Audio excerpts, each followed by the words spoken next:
begin this morning with that deadly heat wave that has the nation on high alert. We've got NBC's Ann Thompson at a power station in Brooklyn. Hey, Ann, good morning. Good morning, Ann. There are twin concerns about this heat wave this morning. The first is, can power companies across the eastern seaboard handle what is expected to be record demand as millions of Americans seek relief in air conditioning today? And secondly, the very real health threat that's associated with this heat wave. It has already claimed more than 24 lives.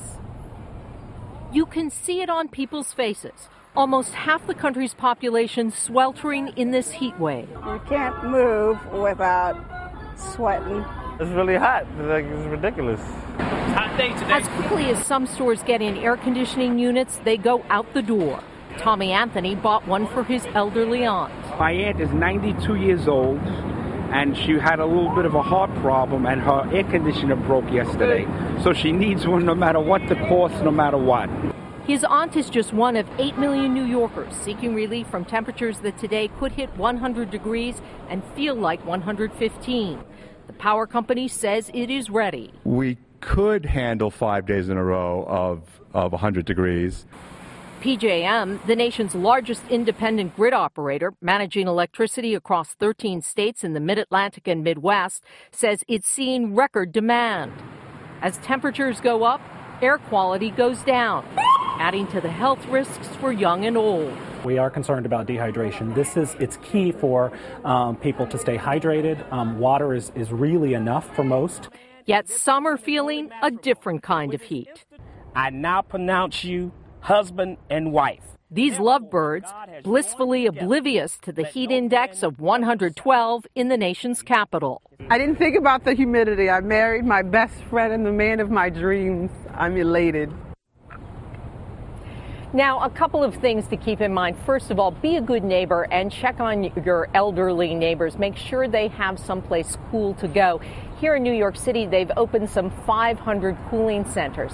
And secondly, we can't stress this enough, stay hydrated, drink plenty of water today, and remember your pets because they need water too. Matt and Ann, back to you. All right, those are good tips. We're going to have more of them coming up. Ann Thompson, thanks.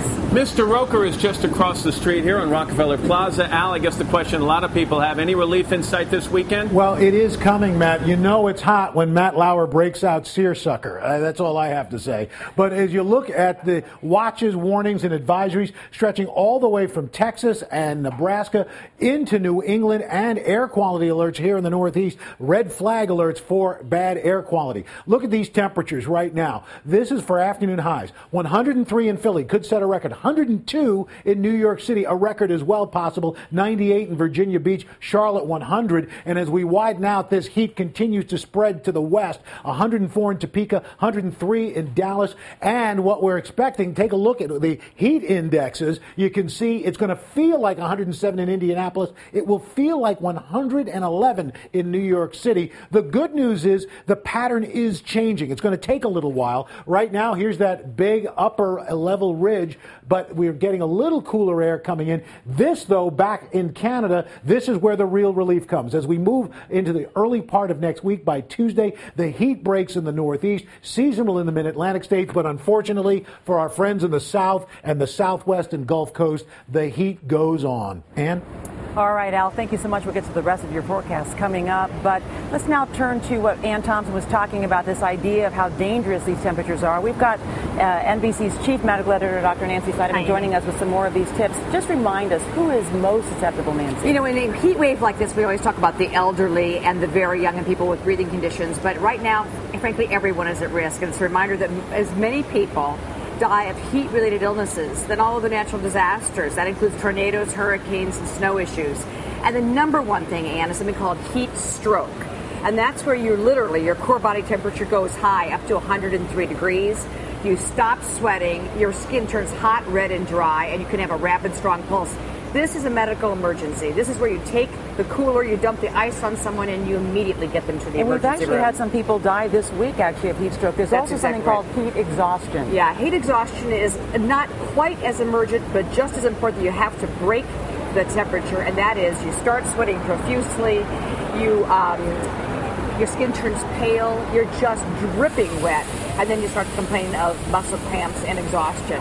Another reason to get out of the heat. All right, but before we get to that point, you should probably take some preventative actions. What are the best preventative actions you Ann recommend? Thompson mentioned getting hydrated, but don't wait until you're thirsty. Hydrate before you go outside. That means drinking lots of water and replacing the salts. This is one of those times when the sports drinks make sense because they have electrolytes and salt in them. If you don't have air conditioning, this is especially true for the elderly, who are sometimes afraid to venture out, get to one of those cooling centers.